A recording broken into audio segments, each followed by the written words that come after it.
Hello students, मैं doctor Sunil Kumar Goyal, assistant professor SPC government college Ajmer.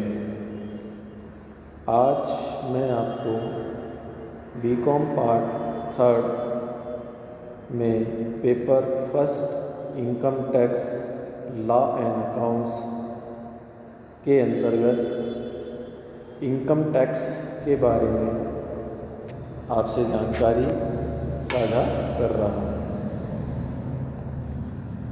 सबसे पहले हम इंट्रोडक्शन देखते हैं कि इनकम टैक्स क्या है और इसे क्यों लगाया जाता है।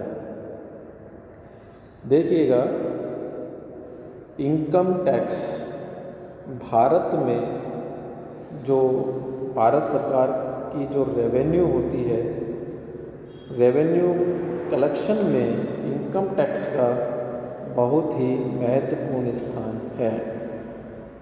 इसका कारण पहला तो ये है कि आयकर भारत सरकार की आय का महत्वपूर्ण एवं लोचशील साधन है।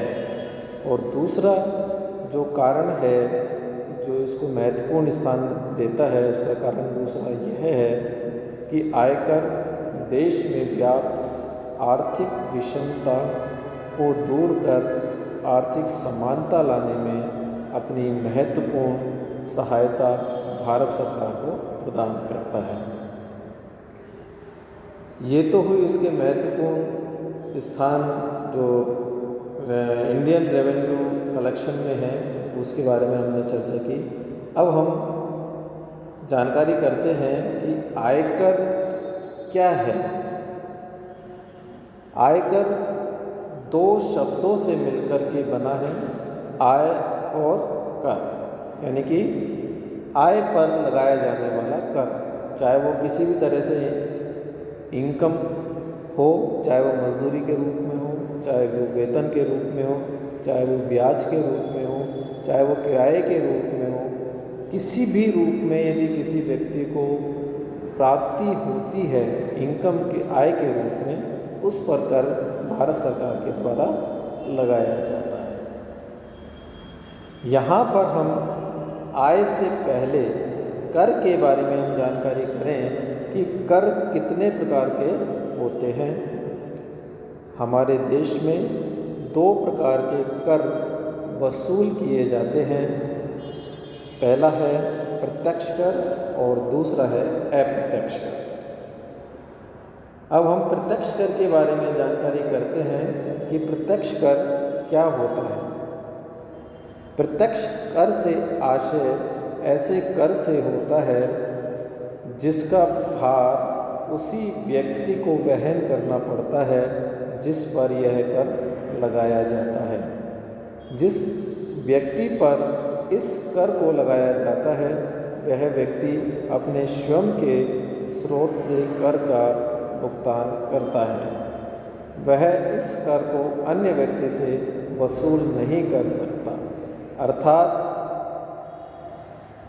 कराघात एवं करापात एक ही व्यक्ति पर होता है।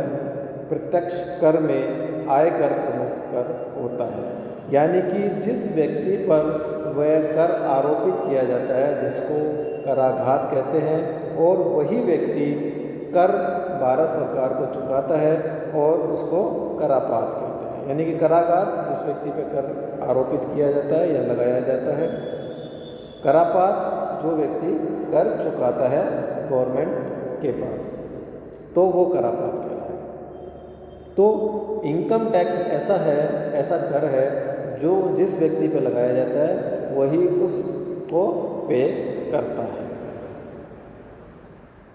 दूसरा आता है हमारा अप्रत्यक्ष कर।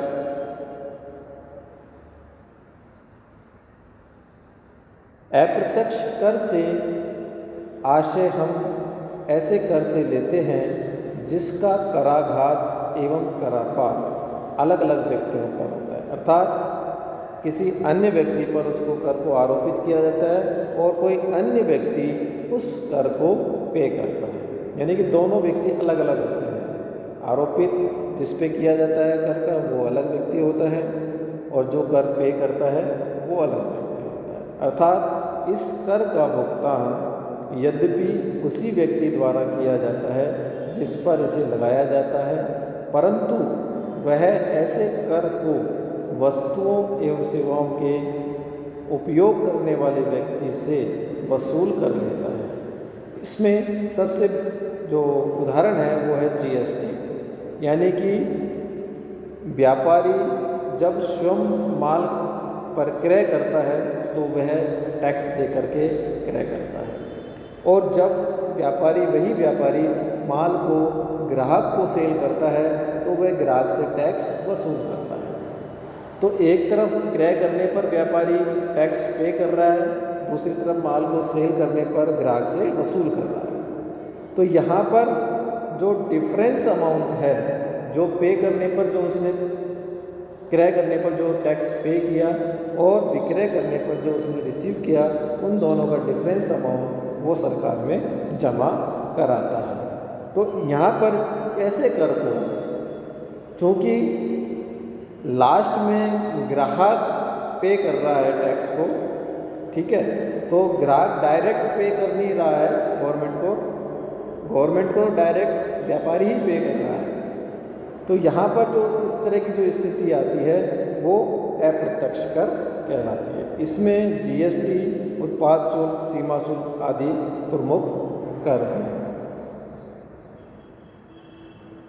अब हम आयकर संबंधी जानकारी और को भली प्रकार समझने के लिए हमें अधिनियम और नियमों का अध्ययन भी करना आवश्यक होता है, जिसमें आयकर अधिनियम 1961 और आयकर नियम 1962 प्रमुख रूप से हैं।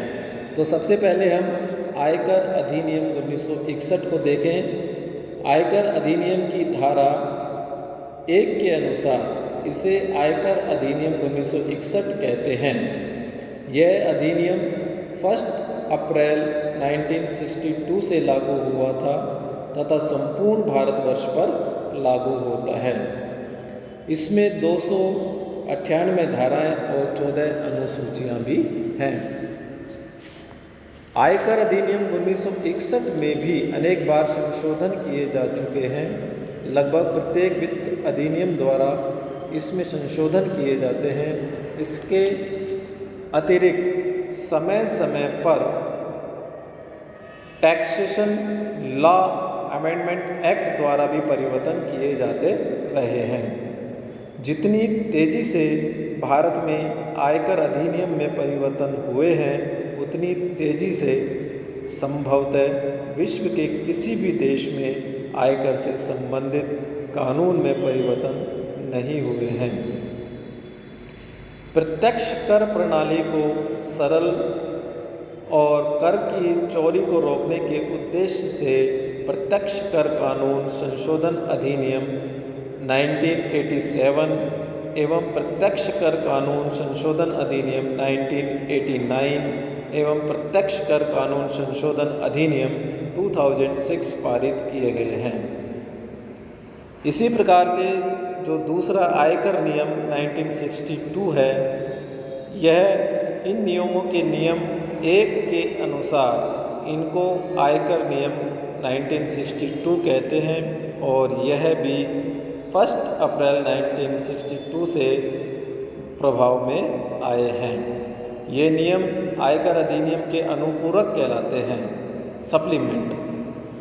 अतः इनमें ऐसा कोई प्रावधान नहीं दिया गया है जो अधिनियम के प्रावधानों से विरोधाभास रखता हो।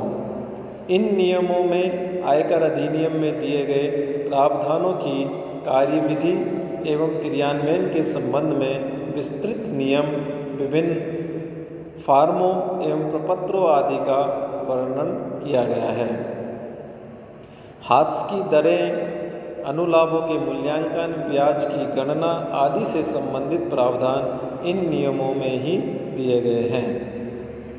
अधिनियम की भांति इन नियमों में भी अक्सर संशोधन होते रहते हैं।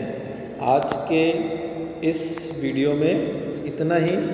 कल आगे के बारे में हम इनकम टैक्स में चार्ज ऑफ इनकम टैक्स और इसकी इम्पोर्टेंट डेफिनेशंस के बारे में जानकारी करेंगे। धन्यवाद।